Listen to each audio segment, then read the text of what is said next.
Tell me about how your mother was growing up. Can you share with me some memories you had about your mother? Don't ask them how you feeling. No, ask him, could you share with me something about them? And I promise you, the majority of people, especially men, when you ask them, tell me something about your mama. Now, guess what he'll do? He'll perk up and he'll get proud. My mama was the best cook ever. Man, my mama was something. And immediately he'll start going on about mom. Don't ask him, how you doing? That's the obvious. And he doesn't know how to answer that, or he does know how to answer that, and he don't want to make you feel bad.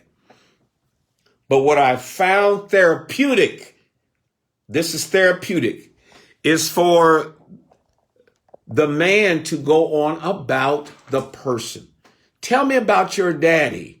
What was he like? I noticed this picture of him in a football uniform. Did your dad play sports? Yeah, man, my daddy was a #1 quarterback. And he'll just start going on and on. Ask them to tell me something about them. You got any favorite memories of them? And watch what happens. The light comes on. And so use that as a means in which to re-engage a man. Re-engage him with the family. Re-engage him with you. Because he's going through. But if you'll get him to talk about the great memories that he has, it will engage him. And guess what? He's not realizing that it's therapy for him. I'm going to tell you something. I had a experience recently with a pastor friend who just going through. And I'm going to tell you how men do. I call, and this is us in our factory settings being defensive. So how you doing? And guess what the response was? Man, I'm fine. I'm fine. And immediately, how are you doing? So when you ask someone, how are you doing? And they immediately say, how are you doing? Without answering you, guess what? Don't let them off the hook. Don't let them off the hook. And so I did. And I said, dude, I asked you how you're doing. Oh, I'm all right. I'm all right. I'm all right. And then I said, come on, it's me. Don't play me like that. You know me better than that. We've been through a lot together. Don't even go there with me. But I let it go, and we just began to talk about life and circumstances. But later on in the discussion, guess what happened? He broke. And the flooding of tears came. You see, for a man, he has to feel safe to come out. And when he feels it's safe, he'll let it go.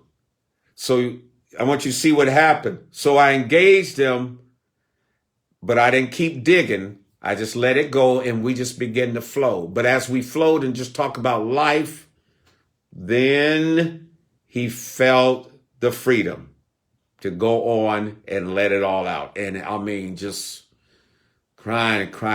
Hey, man, that's what I'm here for. And I was able to share and offer some alternatives to the circumstance. But it come from understanding men. Because a man's not just going to jump out and tell you all about his feelings and be in touch with himself as his feelings. And he's the perfect metrosexual man that's so in touch with his feelings, okay?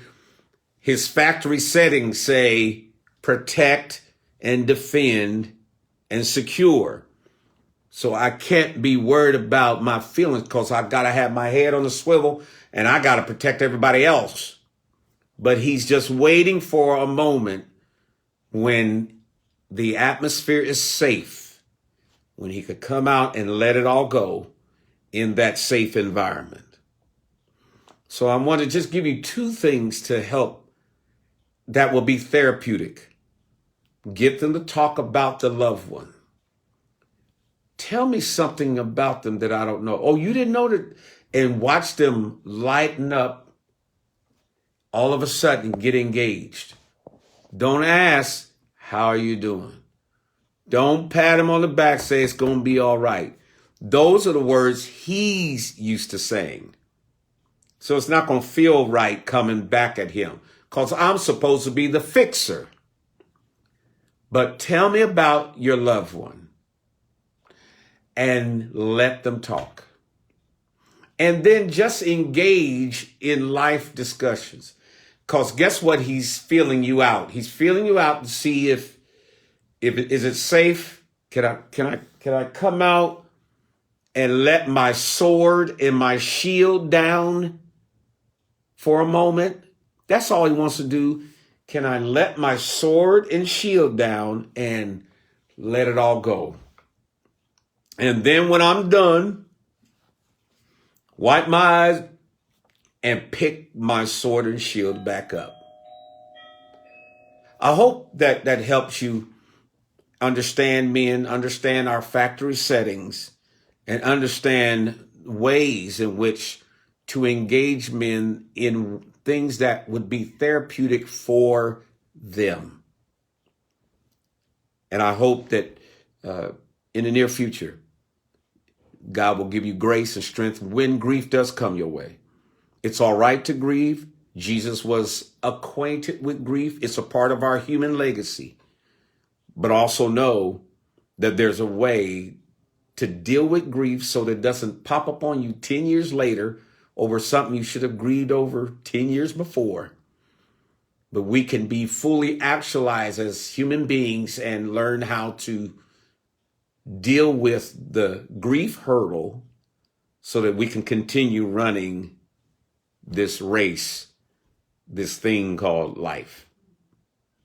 God bless you.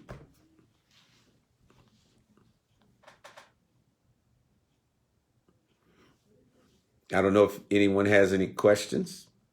Do you have any questions, Tyra?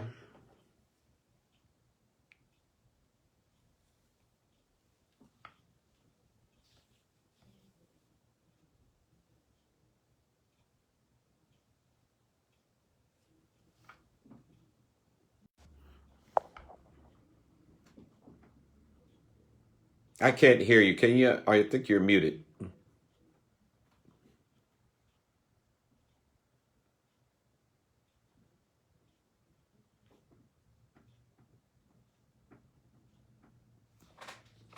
Okay, I'm sorry, I was muted.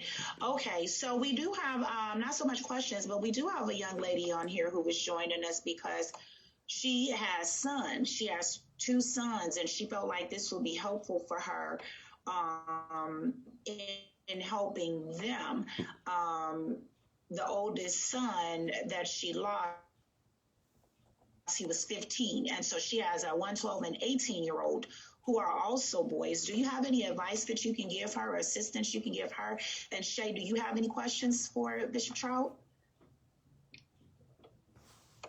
Feel free to. Yes, that was my only question.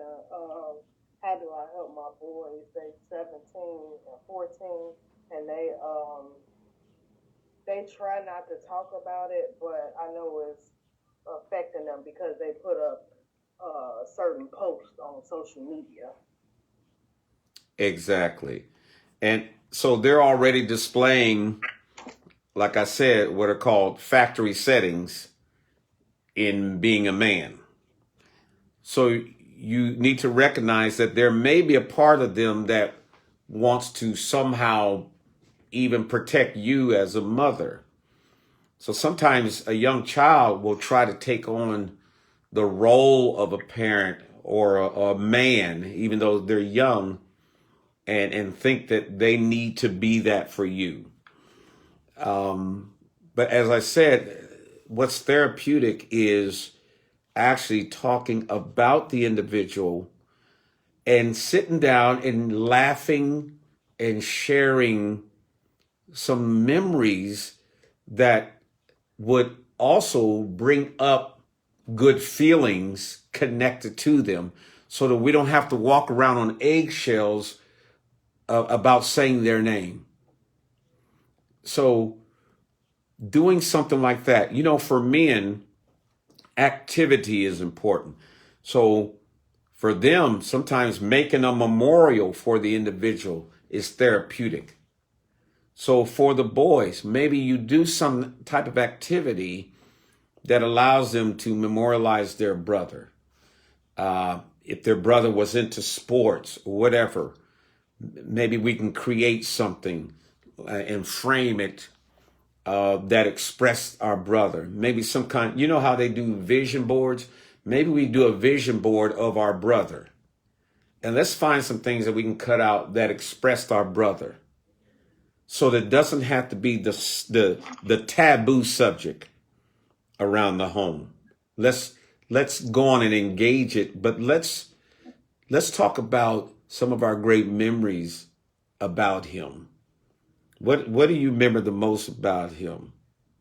What was something funny that, oh yeah, you know, he used to always do such and such. Oh, that was so hilarious. I know. So now we're not afraid.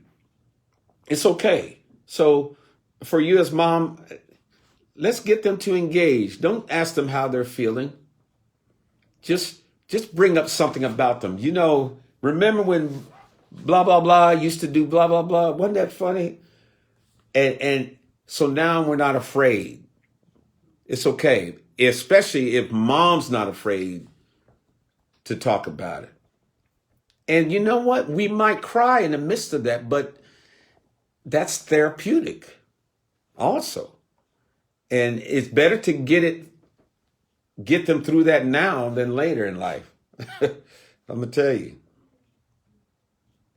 And is the only way to take out the sting of death, that sting that it leaves, is that only taken out through prayer or time? Time.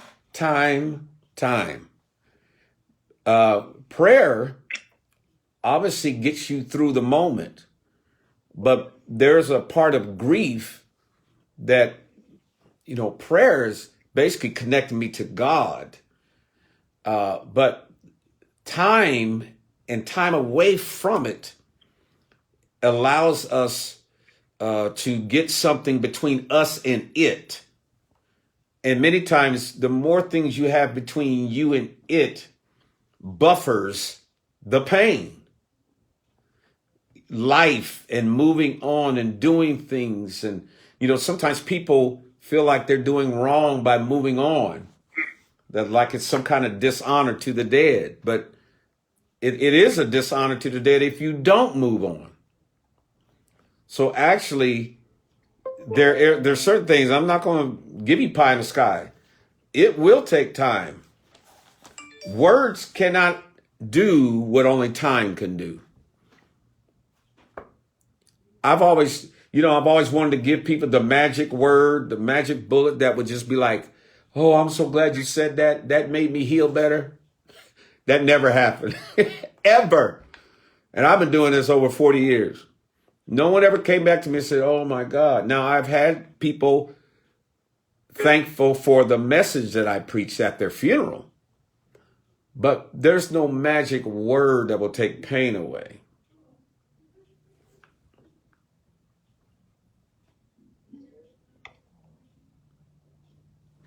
Anybody else? And I have some.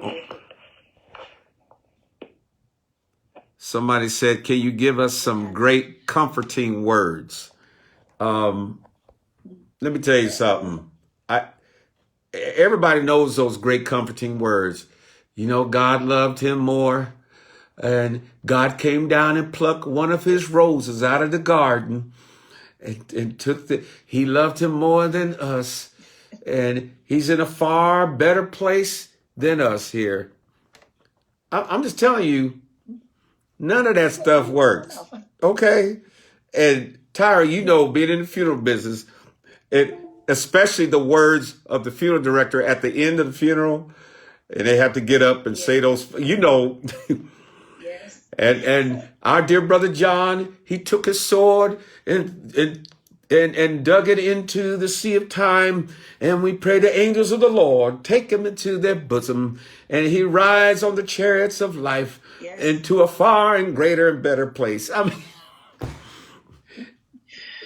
we That's do why it. we do, because I hate to just leave people, with those final words, knowing that that really is the start of when they're going to have to process and begin processing life without that person. And so that's exactly why we do this, so that there's a bridge to be able to help people after, you say those words, because it's like you said, it's no one word, and it's no Yeah.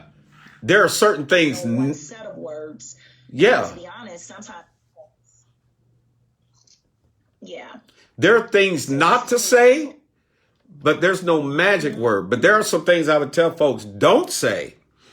Like, yes, well, my son, he died of the same thing, child. That doesn't help me at all. right. That your son died of the same thing. And God wanted him more than us. And no, and there's another angel up in heaven now. There's certain things that they're not going to do anything. In fact, they may make the situation even worse. Okay. Yep. But let me just say this. People will remember that you were there. Yep. They won't remember what you said unless you said something stupid. But what they will remember is that you were there. Remember that. They're not going to remember something deep that you said. I have a question here. Someone said about a suicide in a family. Let me tell you something. That is very hard. When you're talking about someone that killed themselves. So and I don't know what the circumstances were, but when it comes to a suicide, listen, in the moment, think of the value of that child and that person, whatever they brought to life. Because let me just say this. You were left with a gift about this person. You know what the gift is? Your memories. That's your unique present that no one else has. So rather than focus on trying to think of something to say, so tell me about Johnny. Were they in the 5th or 10th grade? Were they in the 12th grade? What did they do in school? No, he was on the track team. Yes, he was a writer. Show me something that they wrote. Oh, look, here's his journal. Look at his great writing. Wow. So we're going to redirect. It's a redirect. We're going to redirect to something about that person's lasting memory and value in this life. People ask me to do funerals all over the country because I try my best to make sure to weave something significant about about the individual in my message. I've done drug dealers, prostitutes, gangbangers, I'm all of them, literally. But there's something of value that everybody has. And that's what I try to accentuate. But thanks, Jack. I appreciate that question. That is a valuable question when you're dealing with someone who has taken their life.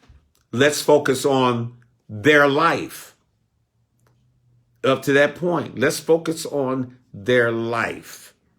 Whatever value we can drive or derive out of that, let's focus on that. Nothing you're going to say is going to take away the pain of your child killing itself. Well, you did the best you could. Don't blame yourself. Are you serious?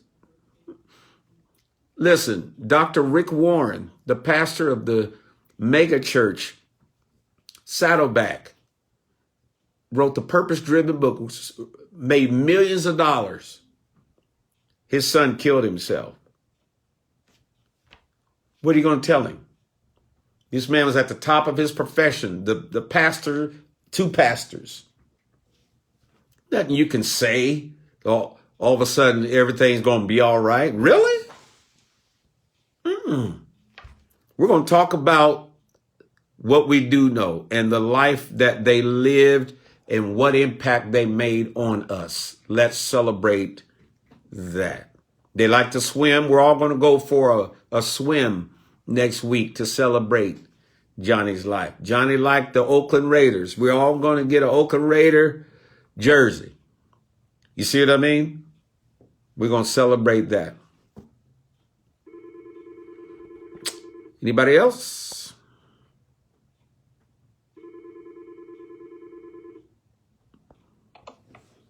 Well, thank you for your time. I appreciate this opportunity, Tyra, to share on this. Well, thank you. It is, hold on, I'm just reading our chat here. Okay, yeah, we have feedback saying that, yeah, they remember every stupid thing that someone said, at that moment. And so you're absolutely right about that. And so I don't add anything to it, Bishop. You definitely have hit the nail on the head, and you have been a great help to everyone who joined us via Zoom. And I think we had everybody on Facebook, and that's just because you're on Facebook and you're scrolling and then it comes up. So for everyone that's joined us via Zoom and via Facebook, they've given great input, and even just to have the strength, because it does take strength to recognize that you need help. It does take strength to recognize that you need someone to get you through this time. You don't have to do this alone. And I think that sometimes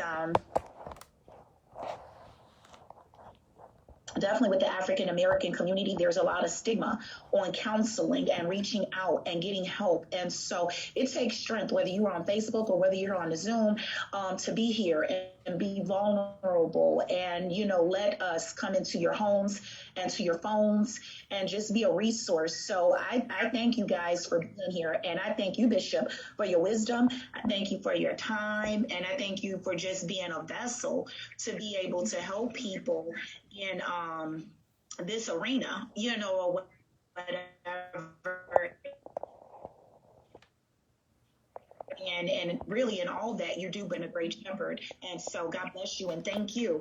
And of course, anytime you're here in Chicago, you have a place to come to, because here at Southwest, individually, of course, I love you, but collectively, here at Southwest Funeral Home, we love you and we thank you for helping us in our work and being able to help people that are suffering from grief, especially in this particular instance, trying to help understand where our men are at, giving us some insight to help us with understanding how we can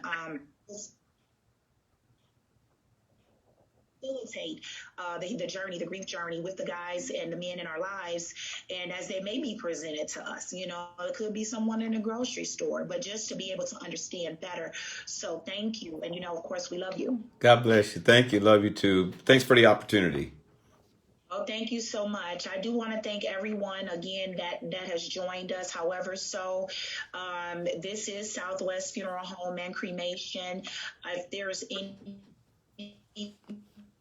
that we can do for you, please feel free to give us a call. Our number is 773-424-3151. Again, it's not just about helping you through funeral service, it's about helping you before and more so helping you after you've suffered loss and helping you get through this grief journey. It's not anything that's going to, like Bishop said, it's time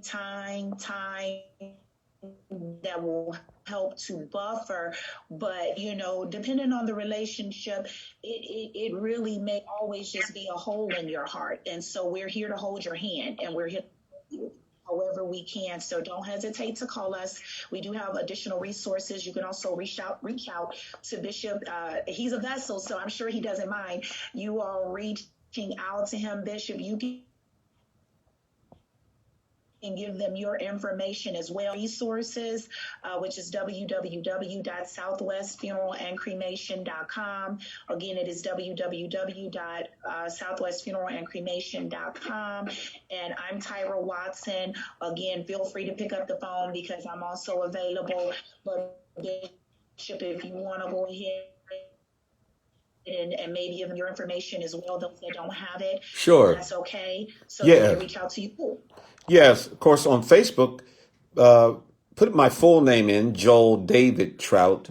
People reach out to me all the time, and I do counseling. Joel David Trout, and also Joel Trout 96 on IG. And also I have a website of my organization, I Serve globalleadershipgroup.com. I Serve globalleadershipgroup.com. And just reach out to me and I'll get back to you for sure. Thank you. All right, you all, you have a beautiful night. I know the holidays are approaching. That's going to be difficult, but again, just reach out to us. We do have counseling resources. We can be available to bend your, to bend our ear. So with that in mind, we are praying for all of those who are grieving and suffering loss right now, and just continue to do your best and just take it one day at a time, remembering that grief is individual, and what works for one person is not necessarily going to work for the other. So do what makes you feel better. So that's it. That is all. Thank you guys, and God bless you all. Thank you. Thank you. Thank you. All right. Thank you, Ben.